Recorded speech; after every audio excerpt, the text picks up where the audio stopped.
Welcome back to the Titanium Hangar. This is Mike, and I'm coming at you with another video. And this time I want to talk to you about Zeta toys and how Zeta has really kind of punished early adopters, early collectors, people who have supported their stuff from the get-go. And I'm not really just going to beat up on Zeta, but really I'm kind of upset about this whole Bruticus thing and how they put out this Bruticus, and everybody that waited for a year and bought every part, piece it together, and they get stuck with this blue torso that makes no sense, and now they're going to reissue Bruticon, which is a G1 homage. And I've got a whole bunch of issues with the whole Bruticon situation, not just the recolor and shafting the early adopters, but there's multiple issues. So we're going to do a comparison of Bruticon and the first release, and then we're going to do an actual cartoon still, and that's coming up. But I'm not going to let all these other companies off the hook either. Zeta's not the only one that's done this. We all know Hasbro. Hasbro is the king of this. Now, the first thing I'm going to say is yes, all of y'all Siege lovers out there that like paying double, triple the cost for a figure, for a Chug figure, that love the Siege line, they actually do look good, and they're actually putting out what the figure should be with the right colorations and the right expectations from the get-go, and not giving you the shaft like they did with Titan Returns. I love the Titan Returns. Titan Returns is the best Hasbro line that's ever been made, and I don't think they'll ever one-up it. I don't think Hasbro will one-up it. But what they did was they gave you this Megatron, and this Megatron was supposed to be Blitzwing. It was a recolor of Blitzwing. And they did this time and time again, over and over, with multiple different figures. I mean, I'll give you another example with Blur. Blur looked good, which, I mean, my picture I'm going to show you looks like the Japanese version of Blur, and it gets real confusing when you call them the Legends, but they're not Legend size. So let's not talk about all that. But anyway, this Japanese version of Blur was supposed to be Brainstorm, and they're the same. And then I don't even have my picture of RC available, so RC's in there too, and she's the same mold. Like, these have the same mold, get recolored. Hasbro is guilty of this. And I'm not even going to get into how they gave me a Superion, and I'm a Superion lover. I love Superion. They gave me Superion, right? But I don't even get to build Superion. I get an Alpha Bravo in it. And even in Wave 1, I get the first figure from Minosaur. I couldn't even build it with Wave 1. You got to wait like 6 more months to finally build it with... And who cares about Alpha Bravo? It's ridiculous. But anyway, that's tactics that are being used by these companies to milk money out of collectors. And I don't like it. So let's talk about a couple of other companies real quick. You're going to say, oh, well, you talked about Hasbro. But what about Takara and their Plus line? Well, the difference between Hasbro making a calculated decision to release an item and 3 to 6 months later have the actual coloration of that item come out that you wanted, or even worse than that, Zeta releasing an item that's making you wait a year, and then after everyone has it, 3 months later, let's reissue it with the colors you want. But not really. So those are some of the issues and concerns that I'm talking about. Takara at least gave you 5 years. And I don't think Takara said, when I'm making this figure, when I'm making Sideswipe, or I'm making Wheeljack, I don't think they were thinking about a recolor, a reissue with a recolor. What they were thinking about was, how many different versions of this figure can I give it a different name with a recoloring? And that's what they were doing. Which, by the way, that's what they did in G1, and that's okay. I mean, it's okay in a way. I just don't care. I don't even care if I have more than one of each figure mold. Like, if I've got a Prowl, I don't need all the 5 different versions of Prowl. Although I did get Exhaust with Wheeljack. But getting into it, what else is there? Well, you know, you've got KFC's Transistor, right? And people feel like the metallic look was flaking off. I have the metallic one because I lived in an era of collecting where I didn't do third party right away, and I went back and got the metallic one. I specifically went after the metallic one. because I didn't want one that looked like the toy. I wanted it to look like the cartoon. I like the shininess of it and all that stuff.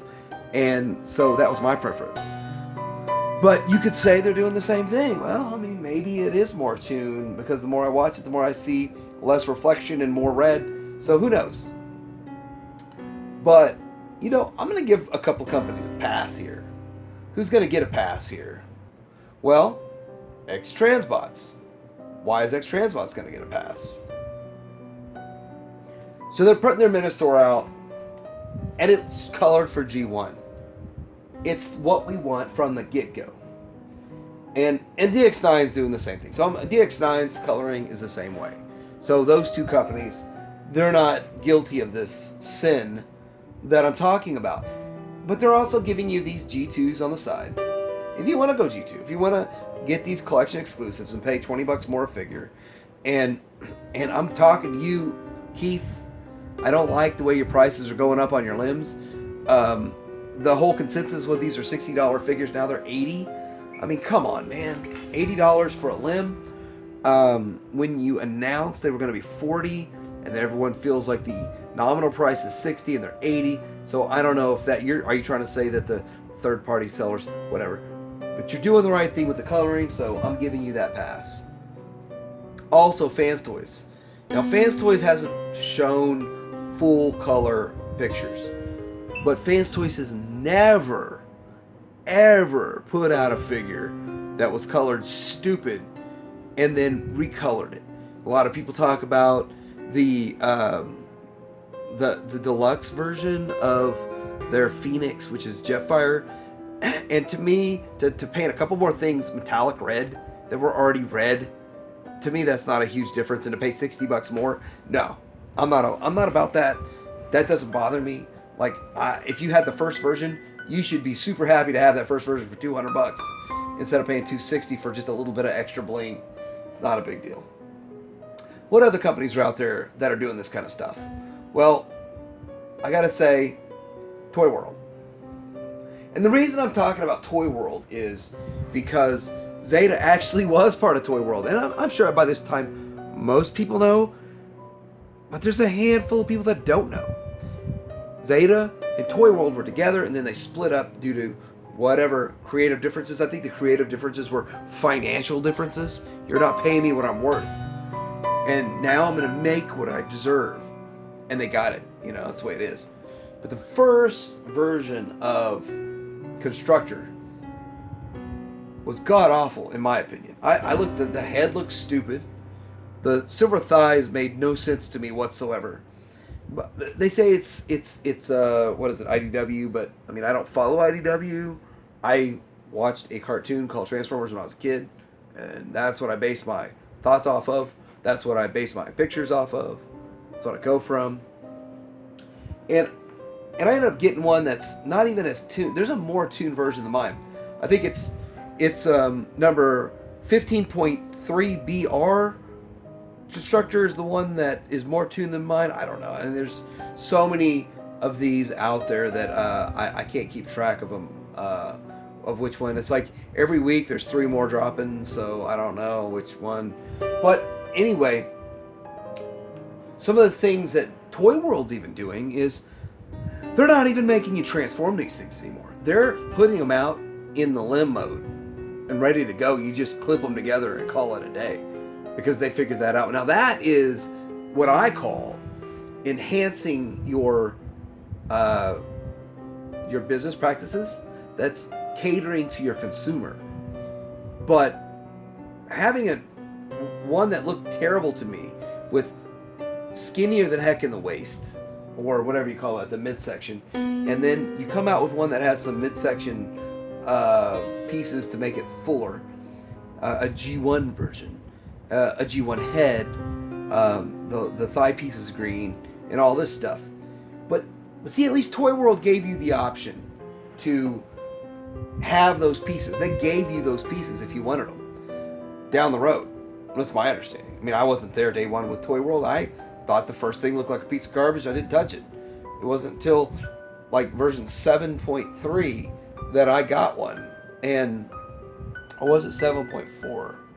Anyway, I got mine used, and it was already, I tried and true and good to go. So let's get into this whole Zeta thing. Now, I love Zeta. Zeta is my favorite combiner company out there. So when you've got these three versions here, you've got the original, you have the Zeta Bruticon, which is super toy, and then you have this picture that I'm going to flash up here. And you're going to notice the difference. So the big difference is, that bothers me the most, is the blue in the torso. And they're not giving you a new torso. So you can't, I think they should send out new torsos to people who bought them. I think they should sell a new torso. But they're not doing it. That's what frustrates me.